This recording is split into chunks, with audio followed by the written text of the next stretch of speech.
Eu quero agradecer profundamente a chegada da Renata, né? Renata Covalli, é uma irmã para mim, é de um lugar de um fio muito, muito, muito sagrado que a gente chega aqui, de um lugar que teceu e percorreu vidas sobre vidas, e que é uma honra mesmo poder, de alguma forma, entrelaçar, ainda assim, né? Por tudo que a gente vem percorrendo individualmente e trazer aqui como um serviço, como algo a ser visto, né?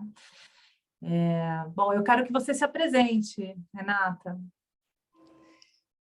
Oi a todas. Para mim é um presente, porque você para mim é uma irmã, e aí de repente a gente tem afora o nosso amor, a gente tem hoje o assunto amor para falar.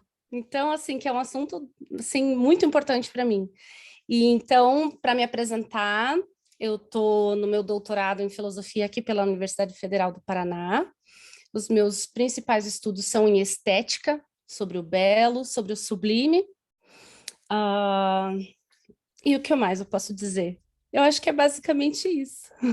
Basicamente isso. Ok. Basicamente, eu estou muito mergulhada, né? Estou muito mergulhada nisso e a gente acaba ficando igual cavalo com aquele negocinho aqui assim. Não consigo nem lembrar de outra coisa para falar. Não, mas que muito, né, você vem mergulhando no estudo, né, inclusive dedicado não só à estética, mas você trouxe também Schopenhauer, né, eu trouxe um pouquinho para as mulheres, enfim, por onde é que você está, de alguma forma, acessando.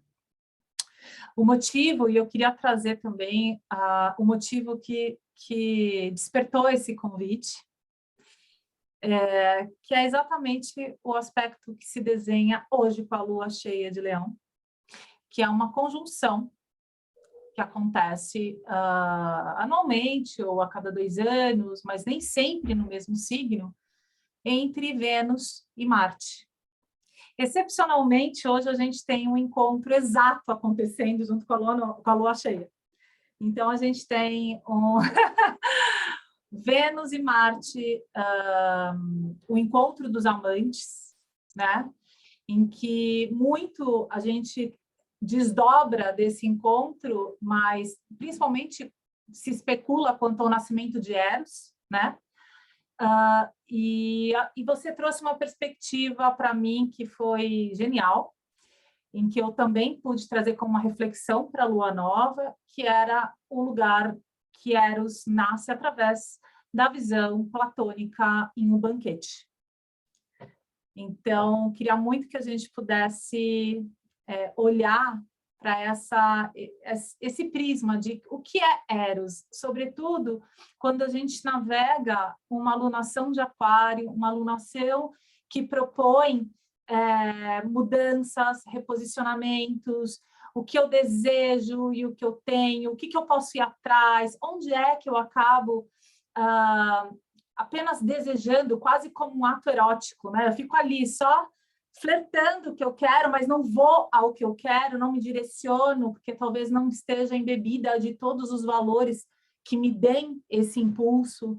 Enfim, esse encontro de Marte e com a Lua Nova, Marte e Vênus, me levam a profundas reflexões em como a humanidade ela pode aproveitar desses aspectos e compreender um pouco mais o que é ir de encontro à sua outra parte, né?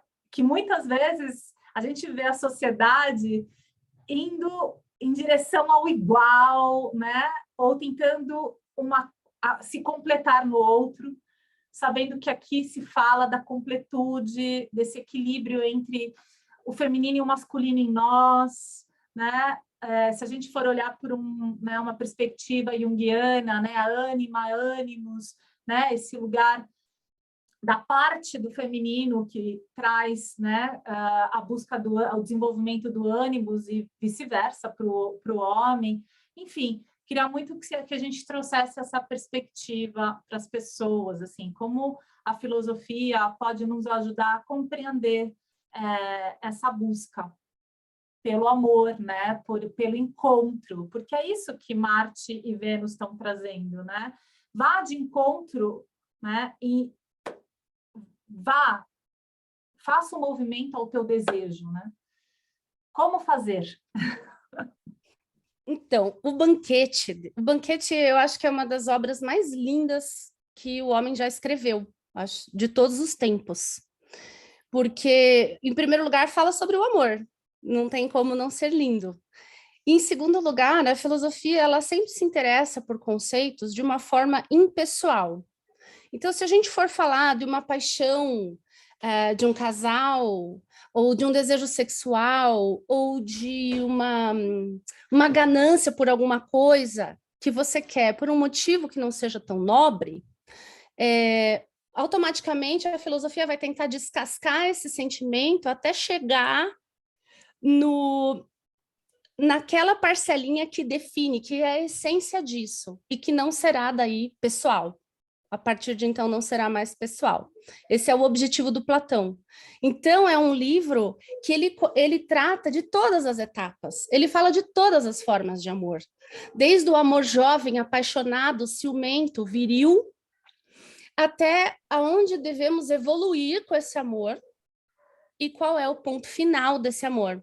E quando ele conta essa história, ele chega então na definição, porque o que o Platão procura é sempre definir um conceito, porque se você fala o que é o amor, o que é justiça, o que é liberdade, ninguém consegue responder direito.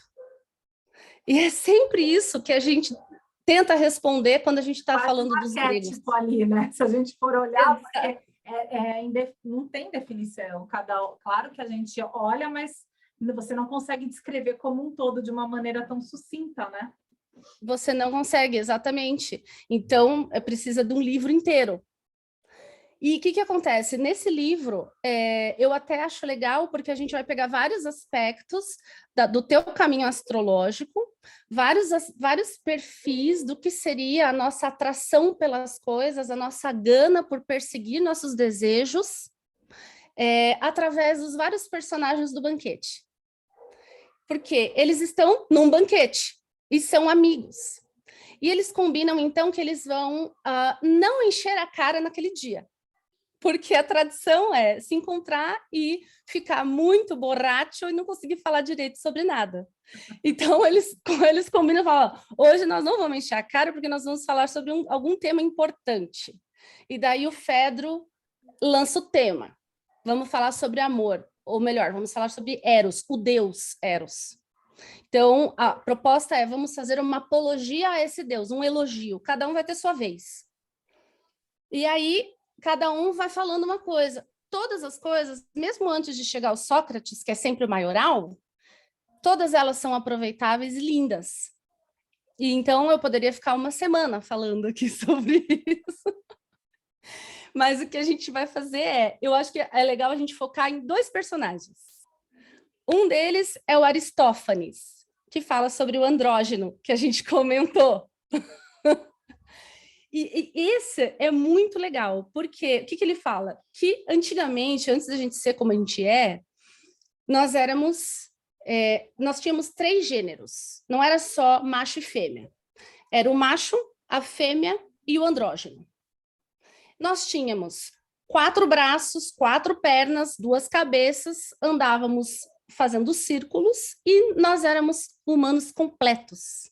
Nós nos sentíamos completos, nada nos faltava.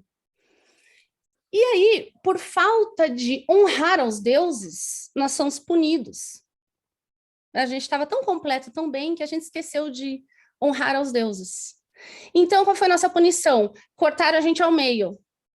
Então, nós ficamos com 2 pernas, 2 braços, uma cabeça, e estamos eternamente procurando a nossa metade. Inclusive, eles comentam que os humanos que eram homens foram divididos em 2 homens. Portanto, a cara metade dessas pessoas será do mesmo gênero. Os humanos que eram mulheres foram divididos em 2 mulheres. E os andrógenos, que tinham os 2 sexos, foram divididos e foi um homem e uma mulher para cada lado. E aí, com isso, eles também explicam o homossexualismo e o heterossexualismo. E aí, então, a nossa vida é sempre buscar, buscar, buscar essa outra metade que a gente perdeu, e a gente anseia muito por isso. E o Aristófanes, ele definiu o amor como esse anseio, essa carência, essa busca por ficar completo, né? Esse é o primeiro ponto de vista interessante, eu acho, que aparece, assim, no banquete. O que você acha, Dezinha? Estou querendo ouvir você falar também. Não, e é muito lindo, porque quando eu vou para uma reflexão, inclusive para o feminino, tem uma parte, se não me engano, uma reflexão que o feminino ainda é o que mais se aproxima do andrógeno, porque ela engravida. Ela se torna, inclusive, roliça. ela Ela rola. ela vai de encontro à sua outra parte, né? Então, eu fico fascinada com esse ponto de vista, principalmente quando a gente também olha para o que a gente deseja e espera que o outro traga. Mas o que me falta em mim mesma, em desenvolver, né? Onde é que eu também posso honrar esse potencial de plenitude que o andrógeno, pelo que eu imagino, né, tem. Inclusive, a gente vê socialmente hoje em dia, né, até as pessoas, né, que têm opções não binárias, enfim, tem todo... Se a gente alargar esse tema, tem para dias. Mas é interessante quando a gente começa a refletir o como as pessoas estão buscando essa androgenia para se aproximar dessa completude, né? 100%. A ideia justamente é a completude. Eu tinha uma coisa que essa parte do banquete me faz pensar muito, que eu queria dividir com vocês. Qual foi o motivo pelo qual a gente foi dividido? Foi porque a gente não honrou os deuses, né? Nós não nos dedicamos ao divino e fomos punidos. E existe também a ameaça na história do Aristófanes de que a gente poderia ser dividido ainda mais uma vez, se a gente não fizesse direito de novo. Então, que era para a gente se espertar e sempre honrar aos deuses. Esse honrar aos deuses eu interpreto como a espiritualidade mesmo. A gente tentar buscar um pouco da nossa completude em algo um pouco mais transcendente, porque foi aí que fomos punidos. Então, eu acho que é interessante fazer essa ponte, sabe? Lindo. Uau. Lindo. De poder não só ir de encontro a essa minha outra parte e desenvolver, que é isso que eu vejo inclusive nesse trânsito de Marte e Vênus como um potencial de assumir, porque está em Capricórnio, então tem um lugar de concretude, de comprometer-se, de se colocar diante de uma realidade do que me falta, né, dentro das minhas limitações e de encontro ao desenvolvimento disso, né? E que muitas vezes a gente vai procurar, até por um hábito, né, no outro, ou no caminho que a vida aparece, né, e surge, né? Então... Fora, né? A gente procura fora. Exatamente, né? Então, vai muito de encontro essa reflexão da espiritualidade, do honrar o divino, né? Honrar esse sagrado em mim, né? Que inclusive tem tudo a ver com o dia de hoje, por sinal. Uau! Também achei que tinha muito a ver com o assunto. Achei mesmo. E qual seria o outro personagem, Rê? Bom, são vários, né? Acho que, se não me engano, são 6 ou 7 que falam. Fedro, Pausânias, Erisímaco, todos eles falam coisas um pouco assim de senso comum, que amor é coragem, que amor é harmonia, beleza, né? Eles fazem uma apologia mais basiquinha, assim, né? Como é que chama? Um deles, esqueci o nome dele. É o mais bonito até, meio que o namoradinho do Sócrates. Ele fala... O crush do Sócrates. Ele fala uma coisa interessante que é sobre o amor nas nossas atividades. Isso também acho que é uma coisa legal de pontuar. Porque a gente, quando ama o que a gente faz, aquele amor vai estar expresso na nossa obra, vamos dizer assim. Então, aí ele faz uma apologia aos poetas, aos artistas, né? E que são, assim, os mais entendidos no amor, porque eles têm contato direto com as musas, coisa que um artesão comum não tem. E isso acho interessante a gente colocar também, porque o amor traz uma espécie de gênio, uma espécie de contato. E aí eu volto para o Aristófanes sobre o contato com o divino. Esse contato com o divino, ele traz algo a mais que é inexplicável, mas que todo mundo consegue pontuar. Né? Então, mas essa é uma parte mais simples, mas que eu acho legal mencionar. Quando a gente chega no Sócrates, eu ia falar no Platão, mas na verdade o personagem é o Sócrates, né? Só dando uma prévia, o Sócrates, ele é um filósofo grego muito importante, o primeiro, assim, grande filósofo, mas ele nunca escreveu nada. Tudo que ele fez foi oral. Só que o Platão era discípulo dele, né? Então, quando a gente lê alguma coisa que o Sócrates falou, foi o Platão que escreveu, e a gente nunca sabe se é o Platão que está colocando aquelas palavras na boca do Sócrates, ou se realmente ele ouviu o Sócrates falar aquilo. Mas, enfim, isso não é importante para a gente no momento, né? Mas é interessante saber. Conhecimentos gerais, assim, curiosidades sobre os grandes personagens, assim, né, da filosofia. E aí, quando chega a vez do Sócrates, fica todo mundo oriçado. Nossa, agora é o Sócrates que vai falar, tá? Porque o Sócrates é o cara, né? E realmente é a parte mais longa, mais elaborada, mais especial, não tem por onde, óbvio, né? O Platão que está escrevendo aquilo já planejava tudo isso. E aí, o Platão, ele escreve um novo mito de Eros. A gente sabe, né, se você for pesquisar em dicionários de mitologia e tudo, os mitos de Eros são muito variados. Alguns dizem que ele veio do caos primordial, ou que ele nasceu do ovo que a noite pôs, que depois virou noite e dia, e ele estava lá dentro daquele ovo. E às vezes ele é filho de Afrodite. O mais comum é ele, menininho peladinho com a asinha, o Cupido, né? O Cupido. Então, assim, muitos mitos diferentes. E o Platão fala: não, eu vou fazer a minha história aqui do Eros. É um novo mito, na verdade, que depois, inclusive, ele se perpetuou. E o mito é o seguinte: quando Afrodite nasceu, fizeram uma festa, todos os deuses estavam lá nessa festa, e a riqueza, que na verdade é o homem em questão, então às vezes o pessoal traduz como recurso, ele encheu a cara e muito bêbado foi para o jardim e deu uma desmaiada lá embaixo de uma árvore, dormiu. E a pobreza, uma convidada, não sei se ela estava furando a festa ou se ela foi convidada mesmo, mas muito esperta, né? Sabendo que para ela tudo falta, viu o recurso dormindo e falou: é agora, eu não vou perder essa chance. Foi lá e deitou com o rapaz e engravidou de Eros. Então, como que o Platão define o amor, basicamente?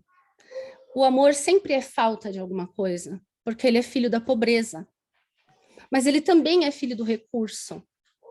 Então, ele fica no meio do caminho entre o que é divino, que é ter tudo, e o que é humano, que é ter nada.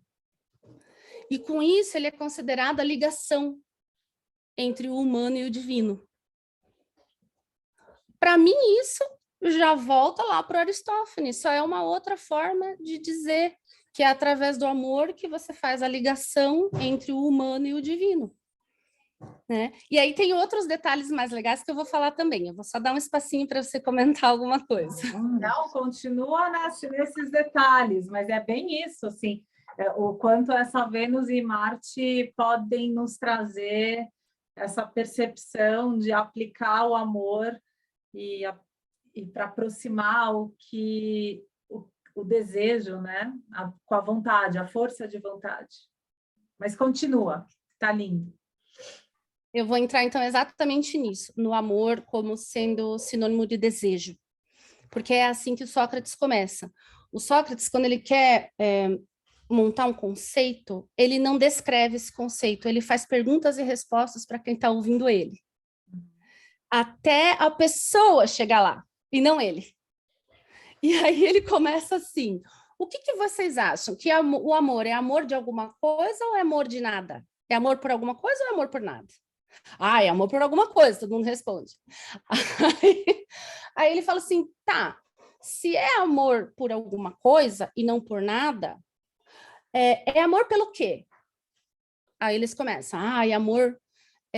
Não, pera, tem uma pergunta antes. Daí ele fala assim, bom, se é amor por alguma coisa, é alguma coisa que ele tem ou ele ainda não tem? Aí todo mundo fala, ele não tem ainda, ele quer, né? Muito bem, então tá. Então o que é que ele pode querer? Aí eles começam, beleza, riqueza, sei lá, enfim, essas coisas que todo mundo quer. Aí ele fala, bom, então quer dizer que se o amor, ele quer o que ele não tem e ele quer beleza, então ele é feio? Aí, entende? Ele vai começando a dar um nó para deixar os ouvintes ele em situação difícil. E aí eles chegam nessa conclusão, então, que o amor só pode ser feio e mau, porque ele quer o que ele não tem. E aí deixa todo mundo em saia justa, porque se o amor é um Deus, ele não pode ser feio e mau, porque os deuses são tudo, eles são lindos, eles são bons, eles são justos, entendeu? Aí começa a entrar areia no raciocínio deles. Aí ele fala, ok, então eu vou contar para vocês o que uma mulher chamada Diotima, uma estrangeira desconhecida, me explicou. Ela me contou tudo sobre o amor e eu vou contar para vocês. Então, na verdade, toda a história do Platão sobre o que é o amor está na voz não do Sócrates, mas de uma mulher misteriosa chamada Diotima, que ele conheceu numa expedição num país distante. Eu acho isso lindo. Eu não sei que analogia a gente pode fazer com isso, mas eu achei muito legal isso. O próprio feminino, né? Exatamente. Hello, né? Os gregos, os homens mais machistas de toda a história. Para mim, eu fui direto para a alma. Direto para a alma. Muito linda a analogia dele. Porque eu pensei, nossa, os gregos, o Aristóteles falava, inclusive, que a mulher não tinha alma. Eles eram muito machistas, muito. Elas não podiam sair de casa. E daí, de repente, num tema tão importante, a sabedoria está na voz de uma mulher desconhecida. Eu achei isso muito significativo.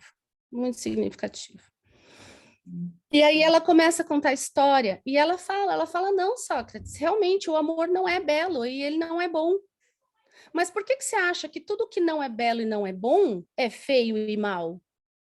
Você não acha que tem alguma coisa entre isso? E aí ele, não sei, né? Conversando com... Aí ele tá contando a história do Sócrates com a Diotima. Tô confuso agora. Daí ela fala, não, mas então eu vou te explicar. Aí ela fala, não, os deuses são bons, justos e belos, mas Eros não é um deus. Eros é um gênio, ela fala. E é o gênio que leva as coisas dos homens para os deuses e as coisas dos deuses para os homens. Essa é a função do Eros. E aí, então, eles começam a entrar nos pormenores de como é que o Eros opera. Então, tá muito chato, gente. Se vocês estiverem entediados, eu paro com o monólogo para a gente conversar. Não, tá perfeito. Não. Ai, que bom. Mas, por favor, me deem um feedback para a gente não deixar a conversa chata. Tá uma delícia, pode continuar. Que maravilha, gente, que bom. Então, o que acontece? O homem tocado pelo gênio do amor, ele volta para o que aquele rapaz que era namoradinho do Sócrates tinha dito, que aí ele vai colocar o conhecimento no divino em tudo que ele faz. E aí eu acredito que esse desejo que a gente tem, aonde está o nosso desejo, é onde seria, segundo aqui o que a gente vê em Platão, recomendável a gente ir. Porque é aonde vai ser tocado pelo gênio, é onde nós seremos tocados pelo gênio. E eu acredito que ser tocado pelo gênio no que a gente faz, faz com que a gente dê mais sentido à vida. porque você daí não é um simples artesão. Nesse caso, simples artesão, o que que é? Eu executo bem, né? Mas e aí? Sim. Na tradição Então, tolteca, por exemplo, existe uma fala, né, que as pessoas não se cumprimentam como oi, olá, boa tarde, enfim, eles falam como está o seu coração, né? E se fala muito do caminho do coração. E lá, nessa tradição, se honra que todos os seres humanos são artistas de suas vidas.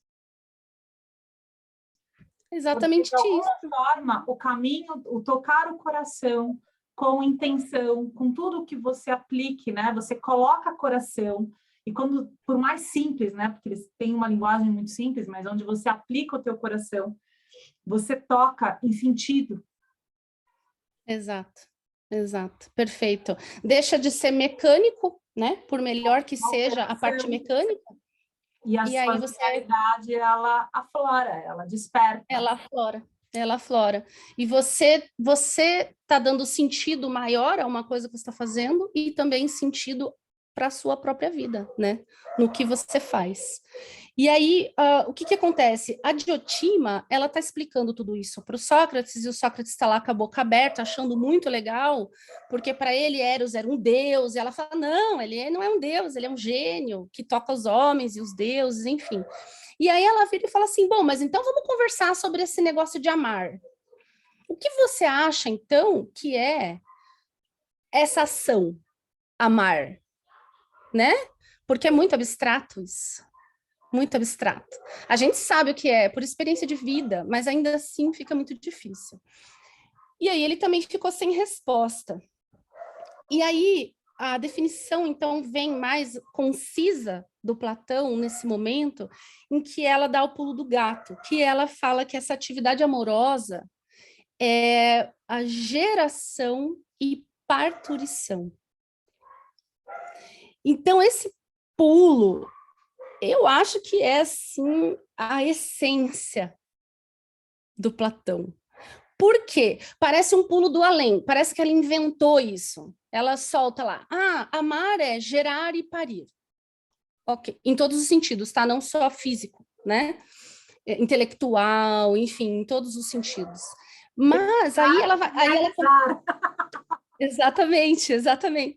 E aí, mas aí ela faz o raciocínio depois. Ela deixa a gente com essa informação e depois ela vai mostrar. Pois então, não estamos tentando fazer a ligação através do querer entre o homem e o divino pelo amor? Estamos. O que que é que os deuses têm que os homens não têm e que nos aproximaria mais dos deuses? E aí ela acha que é a imortalidade. Olha que pulo, gente. Olha que pulo. Porque nós temos um desejo de permanecer. E nós permanecemos não sendo sempre iguais eternamente, mas através da mudança, permanecendo sempre, porque nós deixamos algo que é nosso. Então, nós nos vamos, mas a gente deixa algo novo. E com isso, as coisas vão se perpetuando. E ela dá os exemplos dos animais. Ela fala, por que você acha que os animais se reproduzem e eles morrem por aquilo? Eles sofrem, eles fazem qualquer coisa para aquilo dar certo. Por que você acha que alguém se sacrificaria por outro ser que acabou de ser gerado? Porque é aquele ser que vai perpetuar aquela pessoa, ou aquele animal, né? Acaba de descrever o eixo de Leão e Aquário, né? Ah, que Obrigada. maravilha! Fala um pouquinho, Dê, faz o link para a gente, que eu também quero saber. Maravilhoso, porque a busca pela imortalidade é muito aquariano, né? É esse lugar que acessa, né, de alguma forma, essas ideias, né, não necessariamente o divino, mas que busca sempre esse romper, né, sempre essa mudança. E o eixo, né, do como eu imprimo a minha marca, o meu selo, né, isso fala de Leão. Como eu deixo isso como um legado para um coletivo. Muito E leonino é isso mesmo, né? exatamente isso aqui que você trouxe, você desenhou com o dedo, E me pareceu muito assim, enquanto eu trago para mim e trago para o coletivo e trago para mim, e que isso obviamente não só através dos nossos filhos, mas pelas nossas obras, né? Eu tenho uma historinha pessoal do meu pai que me lembra muito isso, porque ele tem 70 anos e ele está no doutorado. E ele falou assim para mim, ele falou assim, por que você acha que eu estou fazendo isso?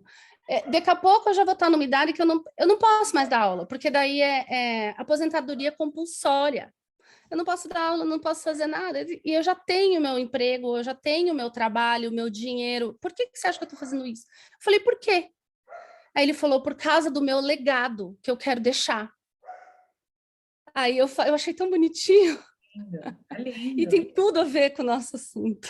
Tem tudo a ver. Eu deixando o seu legado. Bom, assim, eu fico encantada como você trouxe, né, e traz toda essa informação de uma maneira que é acessível a todas nós. Então, sou extremamente grata por isso. E o quanto esse movimento, né, quando eu vou direto ao desejo, né, quando eu vou em busca ao meu desejo, e quando eu fico presa no desejo, né, só sem ir em direção, é o que a gente chamaria do movimento erótico, então. O movimento erótico, lá no Platão, ele é bem claro, o cosmo todo é um motor erótico. Porque como o Eros é a ligação, ele é que possibilita que tudo aconteça. Porque sem essa ligação entre os homens e os deuses, o que teria? Né? Então, inclusive, existe essa frase mesmo, que o cosmos é motor erótico.